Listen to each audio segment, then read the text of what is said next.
2017 में पारित होने वाले अंतिम आदेश के फलाफल से प्रभावित होने की शर्त पर दिया जा रहा है, जबकि अन्य वर्गों के लोगों को आरक्षण का लाभ मिल रहा है। इसकी वजह से जब प्रमोशन नहीं हो रहा है तो बैकलॉग भी नहीं आ रहा है, ना नई नियुक्ति आ रही है और ना ही हमारे मूल पदों से प्रमोशन हो पा रहा है। इसके कारण कर्मचारियों को परेशानियों का सामना करना पड़ रहा है। मैं इस मंच के माध्यम से शेड्यूल कास्ट शेड्यूल ट्राइब के कर्मचारियों से कहना चाहता हूं कि अब मैं दिल्ली जाके पार्लियामेंट में और वेलफेयर कमेटी में आपका मामला जो है रखने का काम करूंगा, और साथ साथ मैं आपको भी ये कहना चाहता हूं, आप भी कमर कस लो। जो सरकार आपके अधिकारों को लूटने का काम कर रही है, उस सरकार को मिट्टी में मिलाने का काम भी 2025 में हम लोग करेंगे।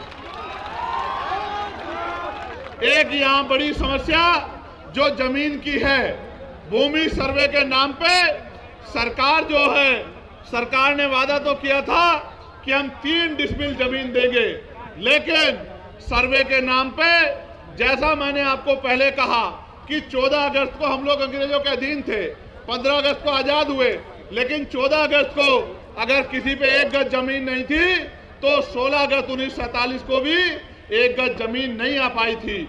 सरकारी जमीनों पे ही गरीब लोग रहते थे। 70 साल से जिस जमीनों पे लोग रह रहे हैं, सर्वे के नाम पे वो जमीनें छीन के पैसे वालों को, जमींदारों को, ताकतवर लोगों को, सामंतियों को देने का काम यही निकम्मी नीतीश कुमार जी की सरकार करने का काम कर रही है, डबल इंजन की सरकार करने का काम कर रही है।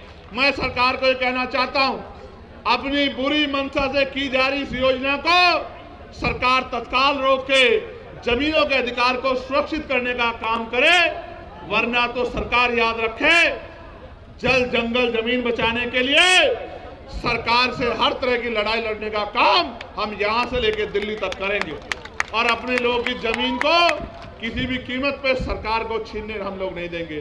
दूसरा, कानून व्यवस्था बहुत बिगड़ी हुई है।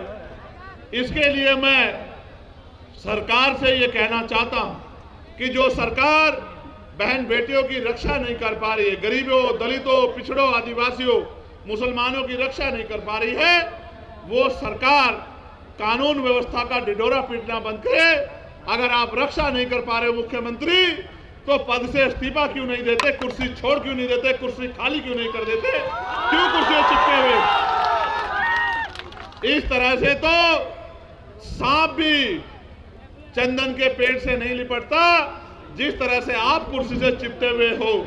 अगर नहीं काम कर पा रहे हो, नहीं लो जनता के हितों की रक्षा कर पा रहे हो, तो कुर्सी क्यों नहीं छोड़ देते मुख्यमंत्री जी? आपको सोचना चाहिए। जनता ने आपको इतनी बार मौका दिया और आपने हमेशा जनता को धोखा दिया। ये मौका मिलने पे धोखा का काम अब इसमें बिहार में बंद होने वाला है। अब अगर मौका मिलेगा तो काम करने वाले लोगों को मिलेगा, और जब मौका मिलेगा काम करने वाले लोगों को, तो धोखा बंद हो जाएगा। इस बात का भी मैं आपको विश्वास दिलाता हूं।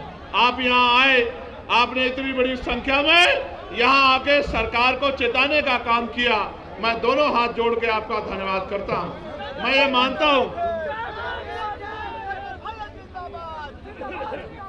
मैं ये मानता हूं कि आपने पिछले 7-8 साल में बहुत मेहनत की है। आपने अपनी मेहनत के बदौलत इस नीले झंडे को गांव-गांव तक पहुंचाने का काम किया है। अभी भाई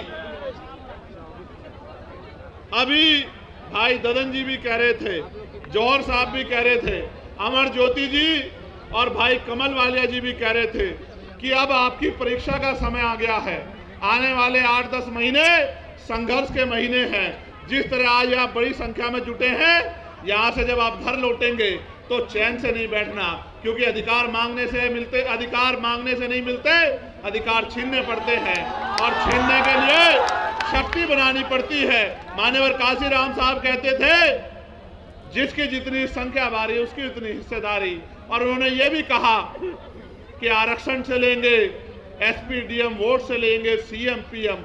उन्होंने ये भी कहा कि मान लो तो हार और ठान लो तो जीत। अगर आप ठान लोगे तो ये निकम्मी सरकारें भी हटेंगी और आपके हाथ में भी ताकत आएगी। तो मैं अपने गांव के कार्यकर्ता से कहना चाहता हूं कि वो आज से रजिस्टर बना ले और एक एक घर को जोड़ के भाईचारा बनाने का काम करे, बहुजन समाज में एकता बनाने का काम करे, अपनी शक्ति बनाने का काम करे और आने वाले समय में संघर्ष के बलबूते किसी के आगे हाथ फैलाने वाला नहीं, कलम की ताकत अपने हाथ में लेके लोगों के भविष्य को बदलने वाली शक्ति अपने हाथ में सत्ता के रूप में लेने का काम करे। क्योंकि जब तक पॉलिटिकल पावर आपके पास नहीं होगी, बाबा साहब अम्बेडकर कहते थे political power is the master की, इट इज द मास्टर की which you can open each and every lock. Political power यानी राजनीतिक सत्ता वो चाबी है जिसके द्वारा आप सारी परेशानी यानी कि सारी समस्याओं के ताले खोल सकते हैं। आप मुझे मौका दे दो, आजाद समाज पार्टी भीम आर्मी के हाथ मजबूत कर दो। अगर आपका एक बच्चा बेरोजगार घूम जाए तो फिर चंद्रशेखर आजाद से सवाल करना मेरे साथियों, ये विश्वास मैं आपको दिलाना चाहता हूं। जिसको सरकारी नौकरी नहीं मिलेगी उसको प्राइवेट सेक्टर में काम देंगे, उद्योग धंधे लगा के आपके जिलों में रोजगार देंगे और जिनको प्राइवेट सरकारी नहीं करना उनको लोन देके उद्योग लगाने का अपना काम करने का मौका देंगे। महिलाओं को कुटीर उद्योग लगा के घर तक रोजगार दिलाने का काम करेंगे और इस गुंडागर्दी को जड़ से खत्म करने का काम करेंगे, इज्जत सम्मान की जिंदगी दिलाने का काम करेंगे। किसानों को उनकी फसल के दाम जो है उनकी इच्छा अनुसार दिलाने का काम करेंगे और जीवन भर मजदूरी कर करके मरने वाले इन परिवारों को मुख्य धारा में लाने का काम करेंगे। समान एजुकेशन पॉलिसी प्रदेश में लागू करेंगे और समान health policy, common health policy इस प्रदेश में लागू करेंगे। अमीरों जैसा इलाज गरीबों को मिलेगा और अमीरों को जैसे मिलने वाली पढ़ाई गरीबों के बच्चों को मिलेगी।